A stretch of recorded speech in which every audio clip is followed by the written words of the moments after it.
Nanghihinayang ng husto itong si RJ sa pagmamahal niya dito kay Lynette dahil nasayang lamang ito. Pinili niya ang maling tao. Ngunit kahit ganun pa man, nararamdaman niya na itong si Lynette ay may pagtingin at pagmamahal pa rin sa kanya. Subalit dahil sa ayaw niyang masaktan itong si Carlos, kaya naman pinili niya itong si Carlos.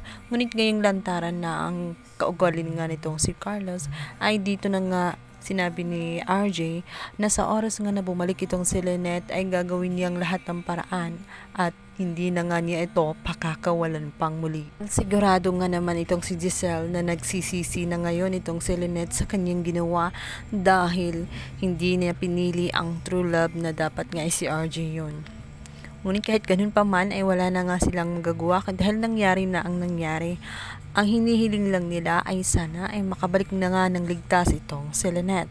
Sa kabilang banda, ito nga si Annalyn ay nagkaroon nga ng pamiting sa loob ng Apex upang sabihan nga ang mga tauhan doon.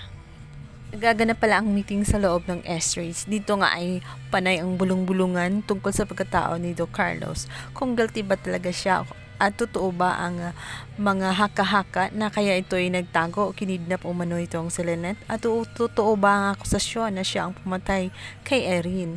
Sinabi ng mga tao roon na kung talaga siya ang may dahilan ay nararapat umano na bigyan siya ng parusa or i-terminate ang kanyang pagiging doktor, tanggalin ang kanyang lisensya dahil hindi siya nararapat tularan ano na lang sasabihin ng mga tao sa oras na matuklasan na may doktor na ganon uri doon sa Estridge.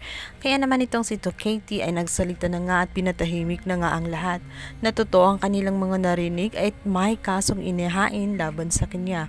Dito naman ay biglang susulpot nga itong si Harry na nagwawala at nakainom pala ito. Naalala din ni Doc Kitty sa lahat na huwag mo nang i-judge itong si Doc Carlos hanggat hindi pa nga lumabas ang warrant of arrest or napatunayan na talagang guilty nga itong si Doc Carlos. Respeto na muna ang kanyang kaso. Ito nga ay magugulat ang lahat dahil bigla na nga lang magsisisigaw at nagwawala na nga ang anak ni Doc Carlos na si Harry. Hindi niya matatanggap ang katotohanan at ayaw niya ang ginagawa nila na tela pinag-uusapan ng kanyang ama at pinagchichismisan ang mga ginawa ni Doc Carlos. Hindi pa naman daw sigurado at wala pang matibay na ebidensya at wala pang kaso. Sobrang hinanakit ni Harry, lalong-lalo na nga dito kay Annalyn matapos nga niya makita ang panawagan niya sa isang social media at naiinis siya dahil nga pinapalabas nga daw ni Annalyn na masama ang kanyang ama. Sinabi niya na director ng Esrich ang kanyang ama. Dapat umano ay protektahan siya dahil yun naman buong buhay ng kanyang ama ay nagtatrabaho siya sa ospital na iyon. Dapat ay hindi nila ito agad i-judge. Ngunit sa galit nga nitong si Doc Katie dahil mataas nga ang kanyang boses ay nasampal nga niya itong si Harry. Sinabi nito na paano natin si ipagtatanggol nga itong si Carlos kung sa kanyang mga kinikilos ay pinaparamdam niya na guilty siya. Kung talagang wala siyang kasalanan ay bakit kailangan niyang umalis at bakit hindi siya makokontak ng mga tao? Bakit hindi niya kayang harapin ang mga pulis na humahanap sa kanya?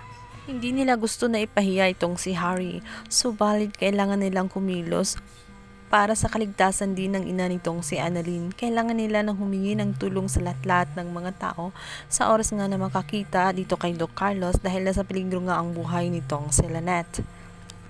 Walang nagawa si Harry kundi umalis na lamang na ang mga balikat ay nakalaylay. Hindi niya lubos matanggap ang ginawa ng kanyang ama at hindi siya makapaniwala dahil mabait ang ipinapakita nito sa kanya. Lingid sa kanyang kalaman ay may itinatago nga itong masamang budhi.